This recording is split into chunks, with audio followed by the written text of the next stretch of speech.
Welcome to the Sales Dojo podcast. The podcasts are here to help you address the real issues salespeople face every single day. Hey, welcome back to This Week in Sales. Just me and you today, Leon. Susie is, well, she's just mega successful international business personality, isn't she? So she's never about. She is. Some people recent listeners might even think she doesn't exist. Yeah, the myth. She's just a legend at the moment. So we miss you, Susie, but well done on everything you're doing. Keep it up. So we're going to get into it. 4 posts shared from me and Leon this week that we've liked. Popped them in the WhatsApp group. Let's have a chat about them. First up was from you, Leon. Yeah, Jack Frimston over at We Have a Meeting. Obviously, it grabbed my attention because it said you should never, and had lots of nevers. And then it said, when I clicked through, it said circle back or touch base. And I said, yeah, I thought, yes, you absolutely should never circle back or touch base. But it does give some tips, and we like that. I like it when people don't just take the piss out of people for being crap. They actually give them some ways that they can improve. That's really important. So he says, when you leave a sales call, it's very simple. Number 1 is, I'm a sucker for the next step. What would you like me to do from here? And number 2 is, if I don't hear from you, what should I do then? Typically, they'll say, let's arrange a time, chase me, follow up on arranged date. Then when you call back, John, as promised, I've got a note to speak with you today. There are many variations of this, but never circle back. And then he obviously signed off with Remember You Will Die, which he does in all of his posts. I like this. And the reason I like this is I proper get the ick when someone says they are circling back, or they just wanted to touch base, or sorry to bother you, but I was just wanted to get your feedback on this thing, which we didn't even discuss. And I like it when they share things you should do. I know you're a bit of a fan of circling back, Chris. How very dare you, Leon McCowan. That's in the same boat as let's run this up a flagpole. Yeah, it's great advice from Jack, isn't it? Yeah, I mean, it's a classic. If you ever have to circle back or touch base, that means that you have lost control of that conversation that you were having. Like, always be contracting and always be doing that for the next time that you speak. Really good tip that someone gave me ages ago, which I've used ever since, is to take out that line at the bottom of the email which says, I look forward to hearing from you, or other such releases of control, and say, I will call you back on this day and this time. That doesn't work for you, let me know, otherwise I'll speak to you then. And the beauty of that, and I'm a sucker for the next step, what would you like to do from here? And if I don't hear from you, what should I do then? The reason why people probably don't want to do them things is it feels like you're pressuring someone to give you a response, which you are, and you should be. And people are worried that they'll say, oh, no, I don't want to do anything else. Well, that's brilliant, because that'll just take this tire kick and time waster out of your pipeline, so you can concentrate on some people who are actually in the mood for buying some of your stuff. Yeah, people avoid these sorts of questions because they're designed to get to the truth. Yeah. Some salespeople want to live in a blissful lie rather than an awkward truth. And yeah, I'm a sucker for a next step. What would you like to do for me? You couldn't be less hard close. You're asking them what the next step is. It's a really nice way to do it. You're making them think, you're engaging, but you're getting to the truth. What would you like to do for me? I'd like to hang up and never speak to you again, Leon. Right, well, I'm glad I found that out now. But then you could ask another question, couldn't you? What I use so much is, if I don't hear from you, what should I do? Yeah. Have you ever read Cialdini's Influence and Persuasion, Robert Cialdini? I have. This perfectly fits the commitment and consistency principle. The second you get them to say out loud, I will answer, or I will be at that meeting, whether they commit to it, the chances of that meeting happening go through the roof. Or they might answer with, oh, just keep calling me. Right, well, you're not pestering. You've got permission to do, like Dave told you to do that. So I think that's a great one as well. Funnily enough, me and Susie this afternoon have been running an online workshop. Group of people all over the world. And we put this next step thing in a completely different scenario. And we said, right, you and all your mates, say there's 5 of you, really close friends, you all agree that you should have a night out. And you all agree that you really deserve a night out. You've all been working really hard. And you all agree that you're really excited about having a night out. But that's where the conversation ends. Does that night out ever actually happen? Yeah. Everybody in the group went, no, of course it doesn't. Like, right, why not? Said, because nobody's taken charge and organized it. Bingo. That's it. Your prospect might be excited about what you can do, and we've got this problem you can solve, but you didn't take charge of the next step. So it just disappears in the midst of everything else that's going on in their world too. We all need that mate that organizes stuff. Yeah. Be that person. So yeah, really like this. And yeah, never circle back or reach out. That's I think that got berated online this week, didn't it? I'm only being pedantic, do what you want. But yeah, run it up a flagpole, punch your puppy, all that lot, take it offline. Ugh. Great stuff. Love that. Nice one, chat. Always like your post. And yeah, remember you will die. Great advice for everyone. Next one was from you as well, Lou. Yes, it's from Phil. I'm going to say Accolade. Oh, what a lovely name. Phil Accolade. What a lovely accolade for Phil to say he's got a lovely name. He's the founder of Alchemy. I think that says cubed, or it might be squared. Anyway, Alchemy. And he asked a question that I often hear people talking about. And genuinely had a conversation with someone about only this morning. And it is, who's better at selling, extroverts or introverts? Phil does say that he thinks it's introverts who are better at sales. And he says, yes, I said it. Most people think extroverts are better at sales, but I believe introverts have a hidden edge. Here's why. And then he gives an example of early in his career. But then he also goes on to say the key traits that introverts bring to sales. So 1 is a deep listening. 2 is thoughtful communication. And 3 is persistence and preparation. He says, look out for these traits in sales professionals. And the reason I shared this is because I want to have that conversation, because if I'm going to put my neck on block, I would say I would be 50-50. I don't think either of them is better or more cut out. I think there are other things, other features of people's personality types and the way that they act that are more important. But I would say that I've had some very, very good introverted salespeople working for me, or I've done work with. And I've had some very, very good extroverted salespeople who've been working with me or for me in the past.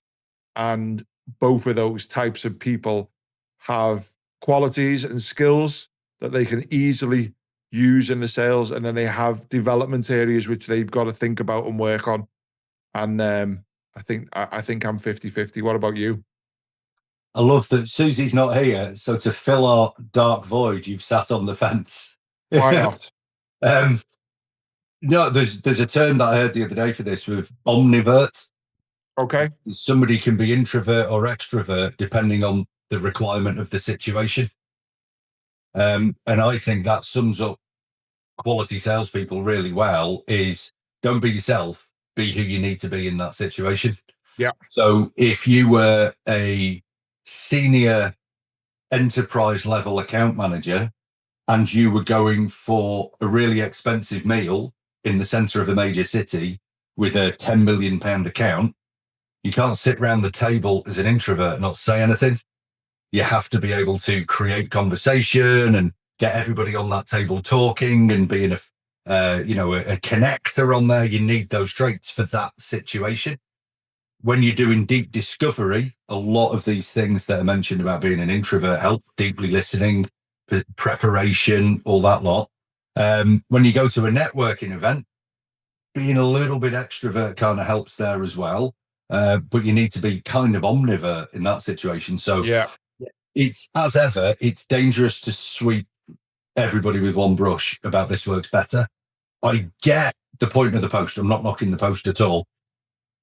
I think this is good news for maybe small business owners who are the main salesperson in their own company. And we hear these a lot, don't we? We meet them a lot, me and you, Lee, on I'm no good at selling. They've told themselves they can't sell. because they're introvert. And I think this is good for them to hear of, no, you don't need to be super extrovert to sell, but you do need to be able to go across that spectrum, I reckon, or to be the top of your game, you do.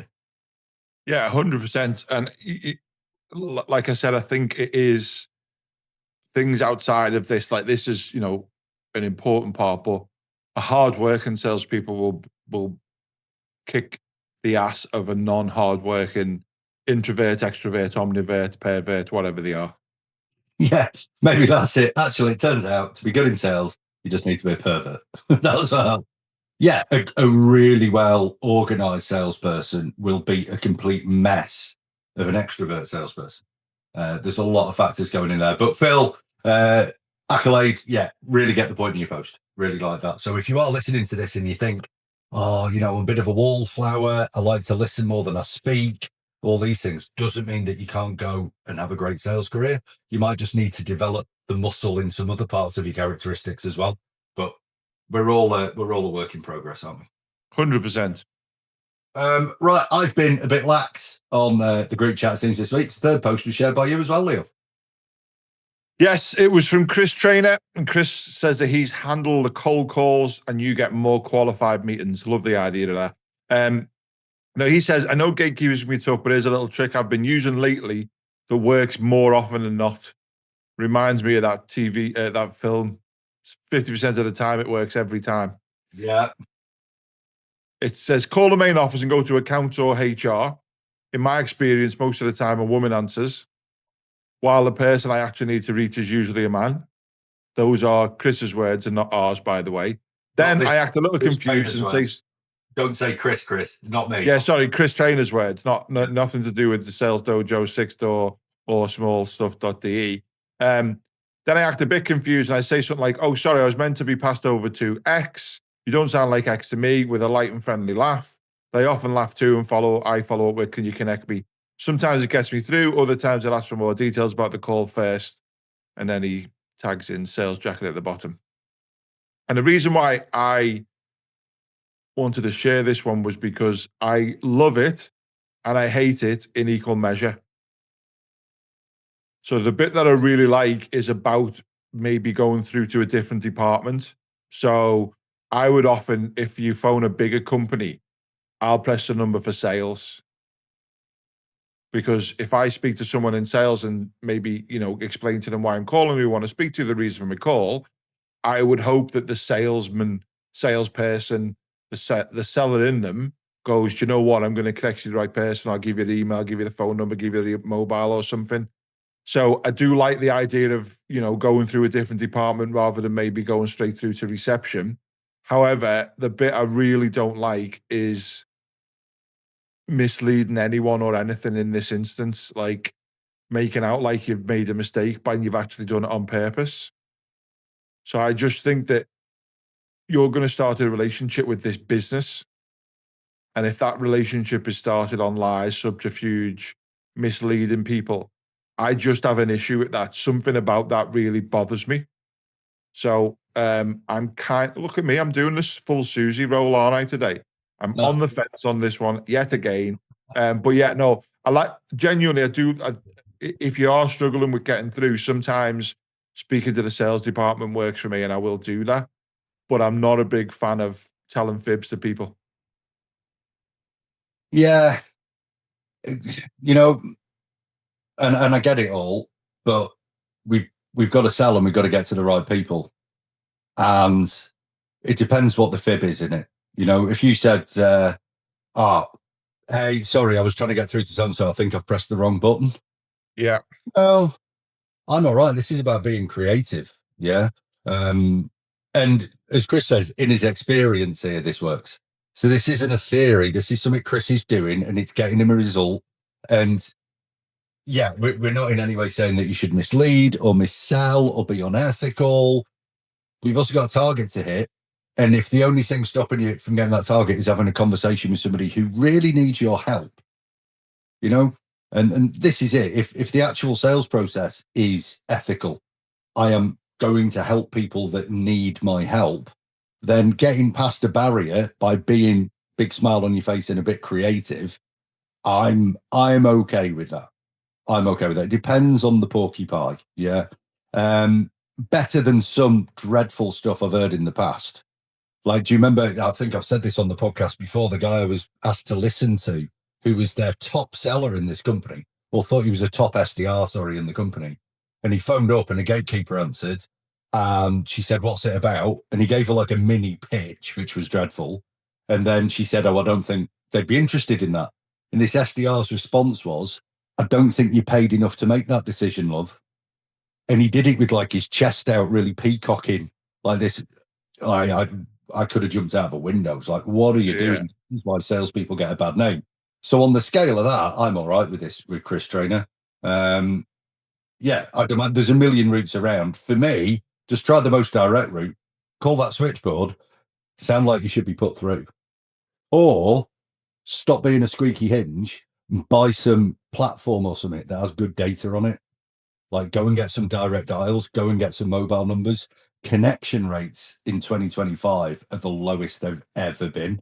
You've got to look at proper scraping the internet, proper scraping LinkedIn, trying to find a good list.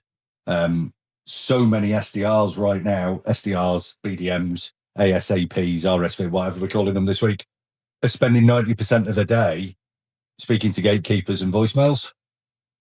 Well, that's a massive investment for a company for no output. Go and spend some of that, get one less SDR and put that money into a decent platform for decent data would be my advice that nobody asked for.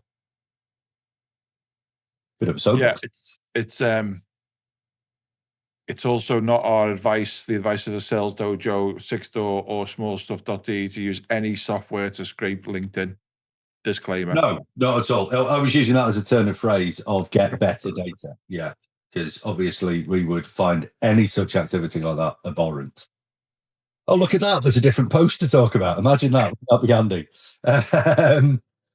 This caught me out. It was a picture of a flip-flop invented by a Frenchman, Philippe Flop, back in the 1920s. Hey, dad jokes on the podcast this week. You couldn't say I actually got a laugh out of Leon, though. Becky Brennan, head of marketing, winner of Future CEO 2023. Well done, Becky. Said we received one flip-flop in the post yesterday. If you're listening to this around the world, I think in Australia these are called thongs, aren't they? Yes. Something sandal. In the UK they're called a flip-flop. We'll share the post on social. Go and have a look at the picture. So Becky, said we received one flip-flop in the post yesterday or today, and we can get the second one if we book a meeting with the company who sent it. So we can see where they're going with this. Innovative and fresh, or wasteful and a bit odd is the question Becky poses. She says, personally, we're a firm with a core value of sustainability. And I don't enjoy that I'm going to have to chuck a lone flip-flop in the bin. It has been suggested I wear just the one as a fashion statement, but I'm not sure. What's the weirdest thing you've received in a cold outreach campaign? Now, that post for me, Leon, has got everything. It's got clickbait. It's got a picture that's going to bring you in. It's got an interesting debate. It's got everything. This well dragged me in. Well done, Becky. I want to know what you did, Becky. What happened? I remember as far back as 2005, and I'm sure it went on well before then, receiving shoes in the post. A single shoe with a note saying, Foot in the door. But in the door, that's the badger. I remember my dad's company years ago, like I was still at school, sending out lunch boxes with like a box drink and a biscuit and all that lot in it to key target accounts. And when you opened it up, their brochure was on the inside with "There's no such thing as a free lunch." Very nice, because they were a marketing company. Loads of stuff going on. I thought it's a great talking point. I've not had time to read all 785 comments that Becky's got. This is it. There's some really interesting stuff. Becky's company's really high about sustainability. Good on you, Becky. Don't send a one-use piece of rubber to this company. Yeah, but I kind of get the idea. There was one comment, somebody had said they used to buy really expensive designer trainers and send one and say you can get the other one if we have a meeting.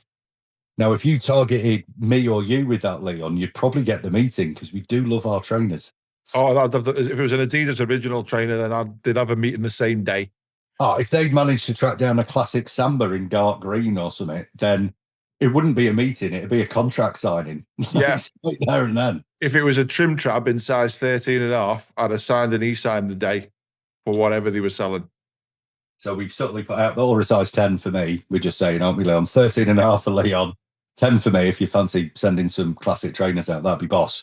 Has your business ever done this, or have you received much of this? Yeah. So one of my favorite books is How to Get a Meeting with Anyone by Stu Henke. And what Stu did, he was a cartoonist for, I'm going to say the New York Times or something. And he would send a picture that he drew of the people he wanted a meeting with to people. And they were cartoon drawing of them. Yeah, a cartoon drawing of them. And he would get meetings all the time. And it's a really good book. And if you get the chance, try and grab a copy of it if you want, Chris. I've probably got one in the office you can borrow next time you're in if you haven't read it. But one of the things that he used to do, there was a guy in the book who was selling corporate. Is it corporate level? Would you call it? What's the name of the phrase when you're selling it to big, massive $1 million companies? Oh, so is it? Now you've asked me. I said it just before, and now you've made my brain go blank. So when you're doing thingy level sales, yeah. Oh, that's it. Yeah. It'll come to us in a bit. Anyway, when you're doing that, so this guy was doing Microsoft stuff maybe 10, 15 years ago, and he would buy a sword, a samurai sword, right, and he would engrave on the samurai sword the name and the family names of that person's family and send them that.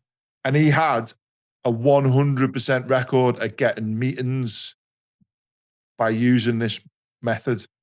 If someone sent me a fucking proper samurai sword with my name on it and Frankie's name on it and the dogs, I would absolutely accept a meeting. 100%.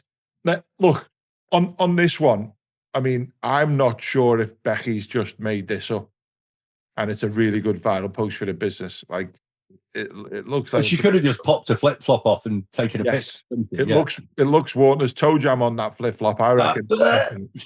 But no, look, thinking outside the box is important. And the thing with me, this is like one of the main things about prospecting is it's not about trying to get people to buy your stuff. It's about trying to work out if you're good for the fit for each other.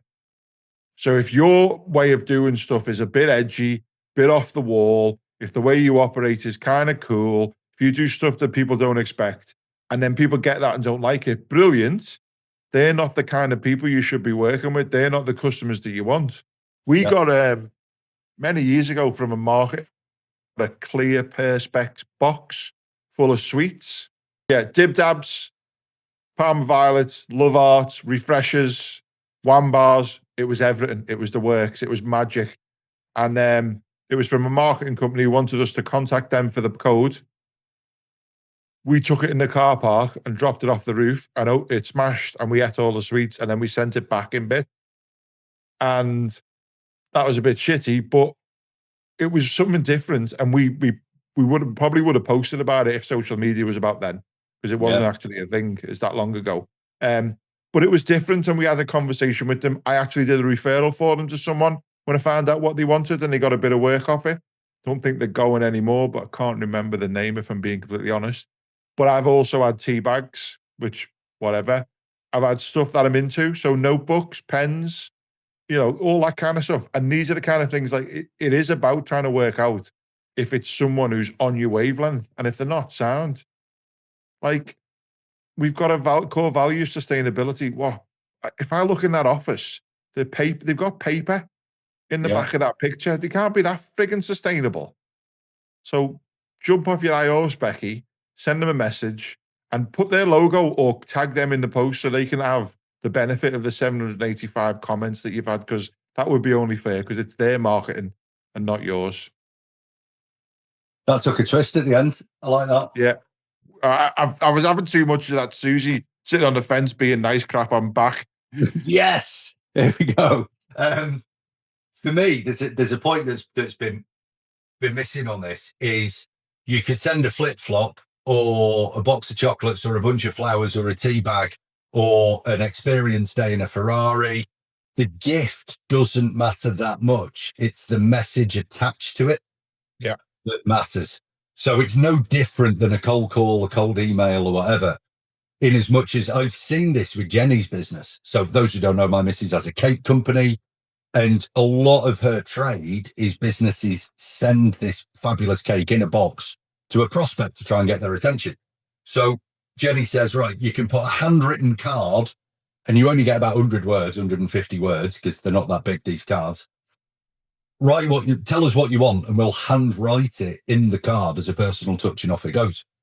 Yeah. A lot of these businesses go, right, we want this. And it would be, hi, Leon, we're an award-winning marketing company and we were established in 1995. And I wanted to send you a box of cake to see if we could talk about all your marketing needs. And it's just a shit message. And people are going to get this and go, that's no interest to me, but I'm going to wolf that cake because it's box. Yes. So the products had very little impact because the message with it wasn't right. So I actually help a few of them now going, and it's a difficult conversation because we've taken an order and then who the hell am I has appeared to go, I'd like to help you with your messaging a bit here because we want it to work because they'll come back and order more cake off you. Yeah, man. So I would say if you're going to do this, if you're going to send a shoe or a tube of toothpaste or a false moustache because everyone wants a new image with our marketing company, whatever it might be, give a bit of thought to the message that goes with it. Because if it's not congruent to the gift or what you're trying to do, or more importantly, as you said, Leon, the person you're sending it to, it's just going to bounce off. Yeah. Imagine if like you got an amazing gift, had like a horrendously misogynistic card in it or something. It's going in the bin, aren't you? So if you're going to do this, and I love it, you've got to get attention now. Dead hard in it to stand out from the crowd.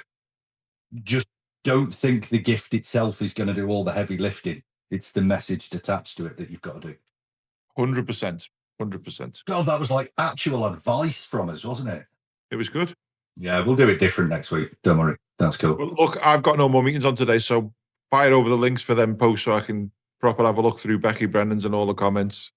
Yes. We'll post all this on socials as well. So if you're listening to this and you want to read what other people have been posting out, feel free to click on the links, go and read the comments on Becky's post. Becky, head of marketing, I bet you could share some ideas. Come and have a chat with us on the podcast. And we want to see if you got another flip-flop or not. Right, what we talked about, what we managed to cover today. Well, Jack told us, remember that you're going to die, but also never circle back. Control that next step. Don't lose control of the call of the process is the key here. Phil Accolade was also asking the question, who are better at sales, introverts or extroverts? Leon, for the first time in his life, sat on a fence, but we discussed you've got to change who you are compared to who you're talking to. We're all frustrated actors in sales. Chris Trainer gave some advice about getting past gatekeepers by telling a little porcupine, which firmly knocked Leon off his fence, which was really good. We'd love to hear at the Sales Dojo, how do you talk to gatekeepers? What do you do to try and get past them? Then lastly, Becky got a flip-flop in the post, and we want to know if it did get a meeting book for the company that sent it. We learned about getting people's attention by being a bit different, sending something out in the post, bit of lumpy mail, and the message that's attached to it. I think that's it for today, pal.